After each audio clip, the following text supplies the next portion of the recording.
आप लोगों को ट्यूब ब्रदर्स यूट्यूब चैनल पर स्वागत है। वीडियो पसंद आए तो चैनल को सब्सक्राइब कर बेल आइकन का बटन राजा बड़े वैष्णव भक्त थे। नित्य राम जी को प्रणाम करते, ठाकुर जी को प्रणाम करते। कोई वैष्णव मिल जाए, वैष्णव कौन, कंठी माला हो, मस्तक पर तिलक हो गए, शिखा हो गए, कोई भी वैष्णव मिल जाए वो प्रणाम जरूर करते थे, दंडवत, तुरंत दंडवत, महाराज जय जय, कैसा भी हो गए।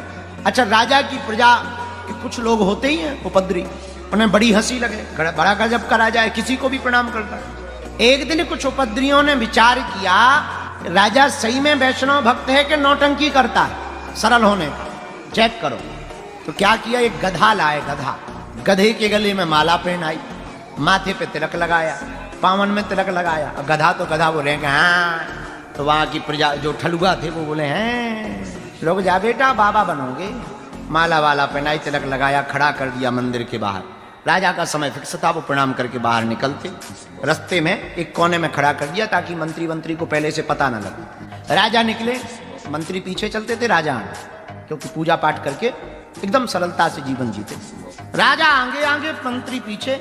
इन्होंने जैसे ही देखा कि अब राजा निकलने वाला है, सोई गधा को रास्ते में खड़ा कर दिया। जा, गधा भी पढ़ा लिखा था, गधे तो गधे ही होते हैं, लेकिन तिलक लगा के जैसे ही माला लगा के खड़ा हुआ, सोई राजा ने देखा, सोई तुरंत नीचे उतरे, साष्टांग दंडवत किया। बड़ी विनोद की बात है पर बड़ी गहरी बात है। राजा ने पता है क्या कहा प्रणाम करके, बोले महाराज, दो पैर वाले वैष्णव तो हमने बहुत देखे, आज पहली बार हमने चार पैर वाला वैष्णव देखा है। और कथा कहती है, श्री ठाकुर जी से रहा नहीं गया, ये कृष्ण भक्त थे, इनसे रहा नहीं गया, गधे के मध्य में ही श्री ठाकुर जी प्रकट हो गए, दर्शन दिया। परेशानियां आएंगी, ये तो तय है, विपदाएं आएंगी, अनेक अनेक रूप बदल कर आएंगी, पर मेरे प्रियजनों, हम तुम्हें दावे के साथ कहते हैं, अगर तुम जगन्नाथ महाप्रभु के भगत हो गए, हारोगे नहीं, विजय होगी, विजय। भक्तमाल का एक चरित्र है, एक सेनापति हुए अंगद, भक्तमाल का चरित्र है। ये सेनापति थे एक राजा के यहाँ, ठाकुर जी के भक्त नहीं थे, भगवत विमुख थे, भक्ति कभी करते ही नहीं थे, ना कभी भक्ति की, ना कभी भक्ति किसी को करने दी।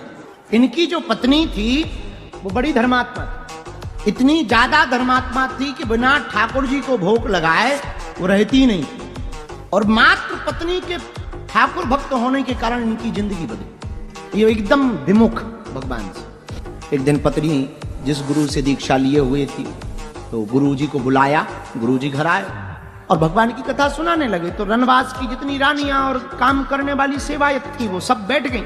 तब तक राजा, सेनापति अंगद आया, बड़ा महल मिल रखा था राजा की तरफ से, और इसने अपनी पत्नी को बैठे देखा तो बड़ा नाराज, बड़ी मूर्ख है, धूर्त है, दिन भर हरे कृष्ण हरे गोविंद गाती रहती, शर्म नहीं आती, ये कौन बैठा रखा है। और पत्नी के गुरु को भी भला बुरा कहा और डांट दिया। बेचारे महात्मा अपना बोरिया बिस्तर लिया, चले गए, कुछ बोले नहीं, बुरा ना मानो। सच्चा सदगुरु विवाद नहीं करता, संवाद करता है, विवाद में नहीं पड़ता।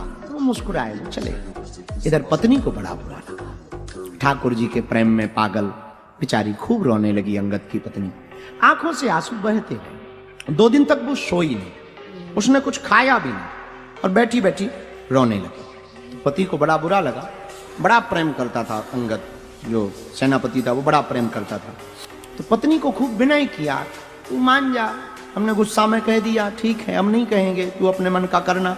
लेकिन पत्नी बोली, हम तो अपने प्राण त्याग, हमारे गुरु का अपमान किया है, वो हम नहीं जी सकते। अब वो जानता भी नहीं था गुरु महिमा बहुत ज्यादा, तो खूब पत्नी को समझाया, नहीं मानी, पैर पकड़ लिए। 4 दिन हो गए, तुमने भोजन नहीं किया, मैं क्षमा मांगता हूं, हमें क्षमा करो। तो अंगद की पत्नी ने कहा कि मुझसे क्षमा मत मांगो, अगर मांगना है तो हमारे गुरुदेव से क्षमा मांगो। गुरुजी बड़े वैष्णव थे, दूसरे गांव में चले गए, उनको क्या फर्क पड़ता, वहां कीर्तन कर रहे। सच्चे महात्माओं को कोई फर्क नहीं पड़ता, तुम्हारे अपमान या सम्मान से उनको क्या फर्क पड़ेगा, तुम्हारे आने या ना आने से गुरुओं को क्या फर्क है, वो तो भगवान के रथ में रथ है, तुम आओ या जाओ, गुरु तो अपनी मस्ती में चलते हैं। तो ये गया, प्रणाम किया, क्षमा करो, हमसे बड़ी भूल हुई है। उन्होंने कहा कोई बात नहीं, ना हमने आपसे नाराजगी की, ना हम आपको क्षमा कर सकते हैं, हमसे तो कोई तुम्हारा अपराध हुआ नहीं, तुमने कहा हम चले आए। इसने कहा कि अब आप हमें दीक्षा दो। थोड़ा सा संग पड़ा, माला डाली, मंत्र दिया, 2-4 दिन वहीं रहा, ऐसा रंग चढ़ गया कि ये भी वापस जब आया तो वैष्णव बन करके आए। घर पर पधरावनी की गुरुदेव की, पति पत्नी दोनों सेवा करने लगे। अंगद की पत्नी को बड़ा अच्छा लगा, भगवान की बड़ी करुणा। अब तो ये जगन्नाथ महाप्रभु का खूब भक्त हो गया। अब तो जब तक जगन्नाथ जी का महाप्रसाद का किनका मुख में ना रख ले तब तक भोजन ही ना करे। संगत का बड़ा असर है। कई बार हम सोचने लगते हैं, रामचरितमानस के सुंदरकांड को जब पढ़ते हैं तो उसमें वो चौपाई मिलती है, अस्कई चला विभीषण जब ही आयुहीन भये सब तभी। जब विभीषण जी छोड़ के गए तो रावण आयुहीन हो गया। हम वही प्रार्थना, तुमसे भी कई बार हम अपने लोगों से प्रार्थना करते हैं कि अगर घर में कोई भक्ति करे ना तो रोकना मत, हो सकता है उन्हीं की भक्ति के कारण तुम जिंदा हो। और कई बार एक साधारण भक्त के जीवन से ही पूरे घर में प्रकाश रहता है, पूरे घर में प्रकाश रहता है। एक आदमी भगत हो गए, पूरे घर को ठाकुर जी का बना लेता है। तो अब वो भी भक्त हो गया जगन्नाथ जी का, खूब लाड़ लड़ाने लगा। एक दिन युद्ध हुआ तो राजा जो थे उन्होंने सेनापति को कहा कि जाओ, अमुक देश के ऊपर हमने चढ़ाई की है, तुम जाओ जीत कर आना। राजा की बात मान करके वो पड़ोसी देश के ऊपर युद्ध करने गया, लड़ा, युद्ध जीत गए। वहां पर उस राजा के यहाँ जहां चढ़ाई की थी वहां एक टोपी थी और टोपी में 100 हीरा, 99 छोटे छोटे, एक बड़ा। इसने सोचा 99 हीरा तो हम राजकोष में जमा कर देंगे, पर जब हम हार रहे थे तब जगन्नाथ महाप्रभु को याद किया था, उनकी कृपा से हम जीते हैं, ये बड़ा वाला हीरा हम उनको देंगे, जगन्नाथ जी। तो 99 हीरा की टोपी तो रख दी, पर बड़े वाले हीरा को अपनी इसमें बांध लिया, तो वो तो हम ठाकुर जी को देंगे, जगन्नाथ महाप्रभु जी को। वापस आया, राजकोष में सब जमा हुआ, तो बाकी सैनिकों ने राजा को उस टोपी के बारे में बताया। तो राजा ने खबर भेजी कि भाई वो टोपी जमा करो। उसने कहा कि हम सब तो जमा करेंगे पर एक हीरा जमा नहीं कर सकते। तो सिपाहियों ने और राजा ने कहा कि सुनो, 99 भले ही ले लो पर वो दे दो, वो बड़ा हीरा कीमती है। इसने कहा कि हम जिन जगन्नाथ महाप्रभु की कृपा से युद्ध जीते हैं ये तो उन्हीं को चढ़ाएंगे। सबको लगा कि ये झूठ बोल रहा है, नौटंकी कर रहा है, इसको ये हीरा खुद रखना है, भगवान भगवान का नाम लेकर के ये पाखंड कर रहा है। इसने सोचा कि यहाँ रहेंगे तो ये छुड़ा लेंगे। घोड़े पर सवार हुआ और पुरी की तरफ बढ़ा। राजा को पता लगा तो राजा ने घिरवा लिया। एक जगह कुंड के किनारे सरोवर के पास में ये घिर गया। इसने कुंड में अपना हीरा फेंकते हुए कहा, प्रभु हमने सुना आप सब जगह हो, अब हम पुरी तो नहीं आ पा रहे हैं, यहीं से हमारे इस प्रसाद को स्वीकार करो। और इसने फेंक दिया। स्नान विस्नान किया, पकड़ा गया, राजा के सामने उपस्थित हुआ। राजा ने कहा हीरा कहाँ है? सिपाहियों ने कहा वो इसने कुंड में डाल दिया। राजा बोले जाओ कुंड से पानी निकलवाओ। पूरा पानी बाहर निकाला, हीरा नहीं मिला। राजा बोले कीचड़ निकालो। हजारों सैनिक सेवक घुस गए, कीचड़ पूरा निकाल दिया जमीन में, और पानी चाहे निकल आया पर हीरा नहीं मिला। बड़े परेशान भये।